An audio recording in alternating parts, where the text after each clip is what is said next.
नमस्ते दोस्तों, डेट आज की 24 अप्रैल 2020 और स्वागत है आपका वेब स्वाध्याय एंड स्टडी के एडिटोरियल वॉकअप डिस्कशन में। तो आइए स्टार्ट करते हैं। आज का पहला वॉकअप है अपना डस्टर्डली।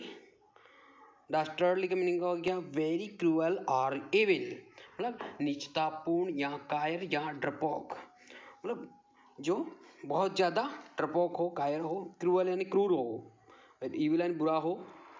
तो आप इसको अगर कोरिलेट करना चाहिए तो डस्टर जो होता है उससे कोरिलेट कर सकते हैं। जो जैसे डस्ट कई बार या एक सेंटेंस सुनाते हैं, कई बार क्लास में जब टीचर किसी स्टूडेंट के लिए डस्टर फेंकते हैं तो स्टूडेंट कायर की तरह टेबल के नीचे छिप जाते हैं। तो डस्टर यानी डस्टर्ड, डस्टर्ड, डस्टर्डली, डस्टर्ड से डस्टर्डली। डस्टर्स का मतलब हो गया नीच और डस्टर्डली मतलब नीचतापूर्ण। तो सो होप आपको ये समझ में आया होगा, आप इसको मेमोराइज कर सकोगे। नेक्स्ट मीनिंग है अपना कॉन्सेंस। कॉन्सेंस का मीनिंग हो गया recognition of difference between right and wrong. Conscience का मीनिंग क्या हो गया? विवेक, मतलब आपको रिकॉग्निशन ऑफ डिफरेंस, रिकॉग्निशन पहचान किसमें? Difference between right and wrong, मतलब अंतर किसमें, सही और गलत में अंतर करने की जो आपकी कैपेबिलिटी है उसको बोलते हैं कॉन्सेंस। कॉन्सेंस तो कॉन्सेंस।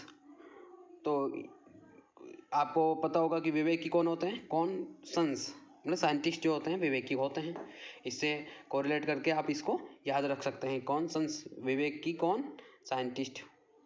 विवेकी कौन? साइंटिस्ट। तो सो होप ये आपको याद हुआ होगा। चलते हैं आगे। नेक्स्ट है प्रोमलगेट। प्रोमलगेट का मीनिंग हो गया to make an official announcement introducing a law और रूल, मतलब घोषणा करना, लागू करना। मतलब to make a official announcement मतलब ऑफिशियल आधिकारिक अनाउंसमेंट करना, जो किस लिए? इंट्रोड्यूसिंग ए लॉ और रूल, किसी लॉ और रूल को इंट्रोड्यूस करने के लिए अगर आप ऑफिशियल अनाउंसमेंट कर रहे हो तो उसको बोलते हैं प्रोमलगेट, मतलब लागू करना। जैसे आज जैसे लॉकडाउन है, इसमें वेरियस घोषणाएं होती है और जिससे क्या करते हैं, काफ़ी सारी नए नियम लागू करते हैं। तो ये प्रोमलगेट करना, इससे कोरिलेट कर सकते हैं। तो इसको अगर आप याद करना चाहो तो प्रो का मतलब प्रमोट आउट ऑफ गेट, मतलब प्रमोट करना out of gate, promote out of gate. तो मतलब आपने गेट से बाहर कर दिया, मतलब आपने घोषणा कर दी। सो होप आप समझ गए होंगे। तो चलते हैं दोस्तों आगे। जो अपना नेक्स्ट मीनिंग है वह है कॉग्निजेबल। कॉग्निजेबल का मीनिंग हुआ with in the jurisdiction of a court. Jurisdiction का मतलब होता है अधिकार क्षेत्र। तो इसको हिंदी में बोलते हैं तो संज्ञेय या उपलब्ध किया गया, मतलब कोई जो होता है, कोई चीज़ होती है जो किसी कोर्ट की ज्यूरिसडिक्शन में हो, ज्यूरिसडिक्शन के अंदर हो, तो वो होता है कॉग्निजेबल। तो और कॉग्निजेबल को अगर आप याद करना चाहो तो उसको को अग्नि एबल, मतलब अग्नि एबल कौन है? जो अपने अधिकार क्षेत्र में हो, को अग्नि एबल, कॉग्निएबल, कॉग्निजेबल। तो होप को ये संस्कृत का है, अग्निज एबल, मतलब अग्निज एबल कौन है? जो अपने अधिकार क्षेत्र में है, मतलब अग्नि मतलब आग से। तो अग्निज एबल मतलब आग से युक्त कौन है? एबल का मतलब युक्त, तो आग से जो अपने अधिकार क्षेत्र में है। अग्नि को एक तरह से आप उससे कोरिलेट कर सकते हैं जैसे सामर्थ्य से, मतलब कोग्निजेबल मतलब कौन? अग्निज एबल, आग से कौन समर्थ है? जिसकी सामर्थ्य है। तो सो होप आप इसको समझ गए होंगे कि कॉग्निजेबल का मतलब संज्ञेय, मतलब अधिकार क्षेत्र में हो। नेक्स्ट मीनिंग की ओर चलते हैं।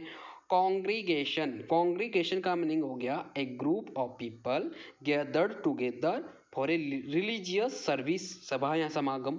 जैसे आजकल रमजान का महीना स्टार्ट हो रहा है आज से, तो ये मोमेडन लोग जो क्या करेंगे, ये मुस्लिम्स मस्जिदों में इकट्ठे होते हैं। आज कोरोना की वजह से अब तो इकट्ठे नहीं हो पाएंगे, तो वहाँ पे जो एक सभा करते हैं तो उसको बोलते हैं कॉन्ग्रीगेशन।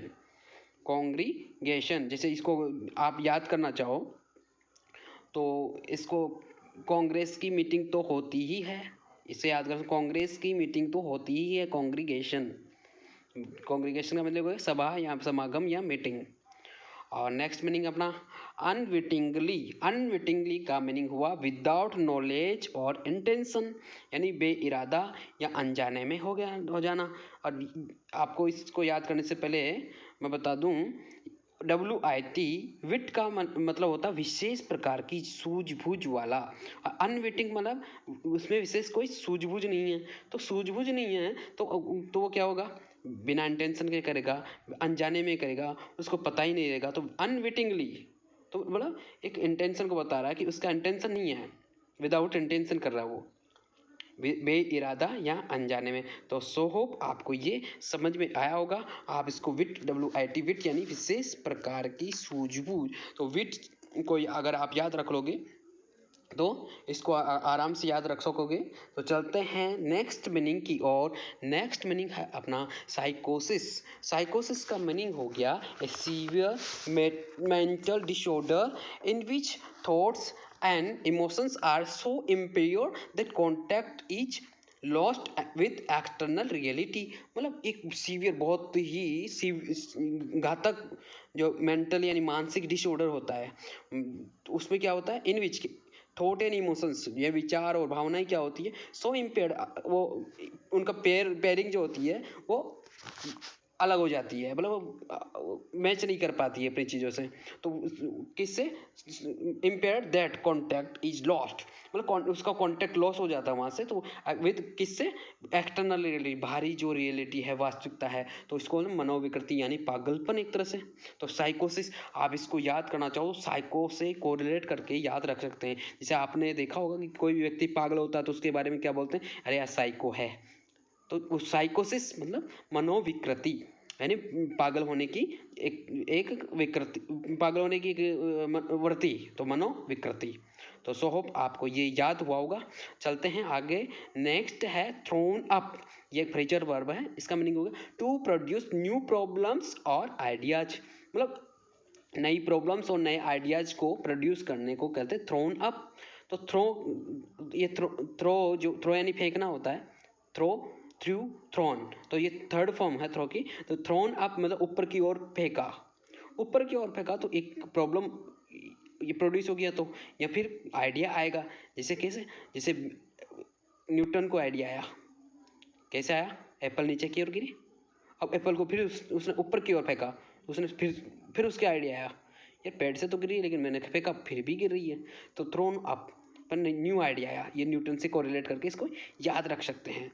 तो नेक्स्ट मीनिंग क्यों चलते हैं अपन, तो ये है नेक्स्ट अपना क्वांड्री। क्वांड्री का मीनिंग हो गया to be not certain what decision to take about something, यानी नॉट सर्टेन यानी आप एक निश्चित नहीं हो, आपने एक फिक्स डिसीजन नहीं लिया है, किसके लिए, what decision to take about something, किसी चीज़ के बारे में क्या डिसीजन लेना है उसके बारे में आप बिल्कुल भी एक राय नहीं हो, असमंजस में हो आप, उलझन में हो आप। तो क्वांड्री यानी इसको आप समझ गए होंगे, क्वांड्री का मीनिंग हो गया असमंजस या उलझन या डायलेमा।